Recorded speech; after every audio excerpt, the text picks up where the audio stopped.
بسم اللہ الرحمن الرحیم۔ ابتدا ہے رب جلیل کے نام سے جو نہایت مہربان اور بہت رحم کرنے والا ہے۔ السلام علیکم، چینل میں آپ کو خوش آمدید کہتی ہوں۔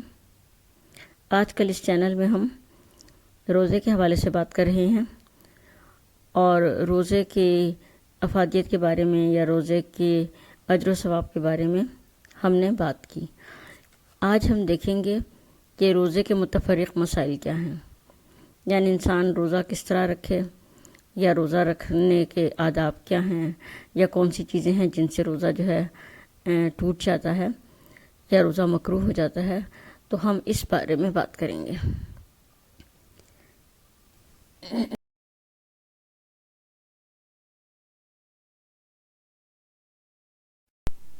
اس کا مطلب ہے کہ ہمارا آج کا موضوع ہے روزے کے متفرق مسائل۔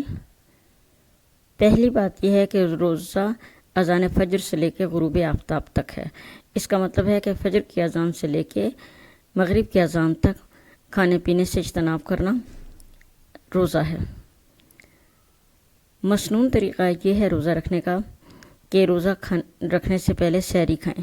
رسول اکرم صلی اللہ علیہ وسلم بھی سحری کیا کرتے تھے اور آپ نے پسند فرمایا کہ سحری کر کے روزہ رکھا جائے، بغیر سحری کے روزہ رکھنا بہتر نہیں ہے۔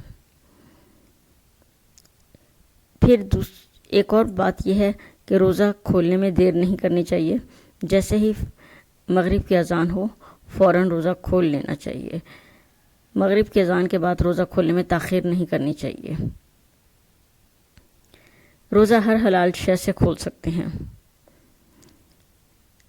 لیکن رسول اکرم صلی اللہ علیہ وسلم کیونکہ زیادہ تر روزہ پانی سے یا پھر کھجور سے کھولا کرتے تھے، اس لیے کھجور سے روزہ کھولنا مسنون ہے۔ جیسا کہ نبی کریم صلی اللہ علیہ وآلہ وسلم نے ارشاد فرمایا کہ میری امت کے لوگوں میں اس وقت تک خیر رہے گی جب تک کہ وہ افطاری میں جلدی کرتے رہیں۔ روزہ رکھنے کے بعد ضروری ہے کہ اس کی حفاظت کی جائے۔ اس کا مطلب یہ ہے کہ روزہ جان بوجھ کر نہیں توڑا جائے یا بغیر کسی شرعی وجہ کے روزہ نہ توڑا جائے، اور اگر کسی شرعی وجہ کے بغیر انسان روزہ توڑ دے تو اس کا سخت گناہ ہے۔ اگر جان بوجھ کر رمضان المبارک میں روزہ توڑا جائے تو اس کے بدلے میں 2 مہینے لگاتار روزے رکھنا یا 60 مسکینوں کو کھانا کھلانا ضروری ہے۔ اسے کفارہ کہتے ہیں۔ اگر رمضان کے کئی روزے توڑ دیے جائیں تو صرف ایک ہی کفارہ دینا ہوگا۔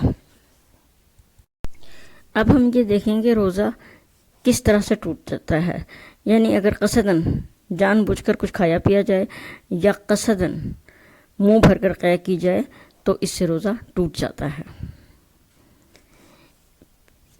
پھر ہے روزے کا پورا حق تب ادا ہوتا ہے جب انسان گالی گلوچ، لڑائی جھگڑے، غیبت، بیہودہ گوئی اور بے شرمی کی باتوں سے پرہیز کرے اور دن بھر اس خیال میں رہے کہ وہ روزے کی حالت میں ہے۔ یعنی اگر روزہ رکھ کر انسان ان کاموں سے اجتناب نہیں کرتا تو روزہ گویا مکروہ ہو جاتا ہے۔ خواتین اپنے ایام میں روزہ چھوڑ سکتی ہیں، بلکہ ان ایام میں انہیں روزہ رکھنا منع ہے۔ بعد میں روزہ رکھنا چاہیے، اور دودھ پلانے والی عورتوں کے لیے بھی یہ آسانی ہے کہ اگر وہ ماہ رمضان میں روزہ نہ رکھ سکیں تو دوسرے دنوں میں رکھ لیں۔ اسی طرح ضعیف العمر یعنی بہت معمر شخص، بہت بوڑھا شخص، مرد ہو یا عورت، جس سے روزہ رکھنے میں ناقابل برداشت تکلیف ہوتی ہو، وہ روزے سے مستثنیٰ ہے۔ البتہ اسے ہر روزے کے بدلے میں فدیہ دینا ہوگا، یعنی ایک مسکین کو 2 وقت پیٹ بھر کر کھانا کھلانا ہوگا، یا صدقہ فطر کے برابر غلہ دینا یا اس کی قیمت ادا کرنی ہوگی۔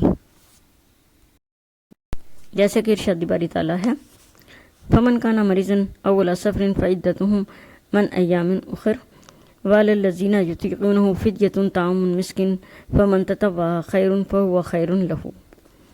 ترجمہ: پھر تم میں سے جو شخص بیمار ہو یا سفر میں ہو، اس پر دوسرے دنوں کا روزہ رکھنا لازم ہے، اور جو لوگ اسے مشکل سے برداشت کر سکیں ان کے ذمہ فدیہ ہے، جو کہ ایک مسکین کا اوسط معیار کا کھانا ہے، اور جو کوئی خوشی سے زیادہ دیتے تو یہ اس کے حق میں اور بہتر ہے۔ اس آیت کے حوالے سے یہ بھی واضح ہوا کہ اگر کوئی شخص سفر کی حالت میں ہے تو اس پہ بھی روزہ فرض نہیں ہے۔ انسان اگر سفر پہ نکلا ہے تو وہ روزہ چھوڑ سکتا ہے، لیکن جب وہ سفر مکمل کر کے اپنی منزل پہ پہنچ جائے تو پھر اس روزے کی قضا رکھنا لازم ہے۔ روزے کے مسائل پہ بات کرنے کے بعد یہ بات ہم پر عیاں ہوئی کہ اللہ تعالیٰ ہم ہر طرح سے ہمارے لیے آسانی چاہتا ہے۔ دیکھیں جہاں پر بھی انسان کسی مشکل میں آتا ہے یا اسے روزہ رکھنے میں کوئی تکلیف ہوتی ہے تو اللہ تعالیٰ نے اسے روزے سے رخصت عطا فرمائی ہے۔ جب اللہ تعالیٰ ہمارے لیے ہر طرح کی آسانی چاہتا ہے تو ہمیں بھی چاہیے کہ ہم اللہ تعالیٰ کے لیے صدق دل سے روزے رکھیں، اور یہ جو رمضان کا برکت مہینہ ہمارے سامنے آتا ہے ہم اس سے زیادہ فیض اٹھانے کی کوشش کریں، اور اس کے مقدس لمحات میں زیادہ سے زیادہ اللہ تعالیٰ کا ذکر کریں اور اللہ تعالیٰ کو زیادہ سے زیادہ یاد کریں تاکہ ہم اللہ تعالیٰ کے پسندیدہ بندے بن سکیں۔